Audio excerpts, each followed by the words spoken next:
Kardeşimizden bir so'rabdi. Biz agar davlatimizni asli keltirmaymiz degan fikrlar bor. Agar shunday bo'lib qolgan taqdirda ikki jumhuriyatning qaysini asli keltirmaymiz yoki yangicha bo'lgan mustaqil tamoman zamonaviy davlat qurish kerakmi yoki vaqt ko'zqarashini anlasak dedi.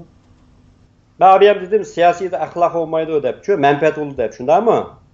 Şu vaxtdaki biz hazır kanda o Şərq Türkistan İslam Cumhuriyeti olamdı, Şərq Türkistan Cumhuriyeti olamdı, yoki yeni zamonaviy davlat bo'lamdi. Hazırki bizninki mesela qo'l keltirmoqchi bo'lgan siyosiy huquqimizga qaysi masala shuni qilaveramiz, bu yerda iliq muqim turgan formula yo'q. Amerikaning bir alaylığı var, men deb qo'yay ko'rilmanlarga. Bularninki tafakkuri sakrash xarakterli tafakkur qarang. Bir baldaq turolmaydi. Har qanday yeni şey bo'lsa, bular chat qalqmaydi Amerikaning yaxshi yeri uchun. Qanday qildi degan uni ko'rdi bular.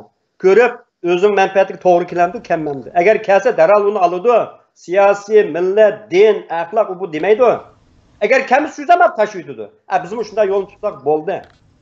Şərq Türkistan İslam Cumhuriyeti maskasini tanlaymiz. Şərq Türkistan Cumhuriyeti maskası onu qilamiz. Yoki abiyam deganda Jungar Qashqar Cumhuriyeti bo'lsa onu tanlaymiz. Uyg'uriston bo'lsa onu qaysi bizning shu kelgusidagi amaliyatimizga qaysi maskasi shuni tanlaymiz. That's it. Bunday oddiy hukm. Unutib qolmanglar, lekin siyosiyda axloq bo'lmaydi. Shuni Uyg'ur qarindoshlar esi tutilib bo'ldi. Hamisha bo'ladi. Manfaatli va tugide, that's it.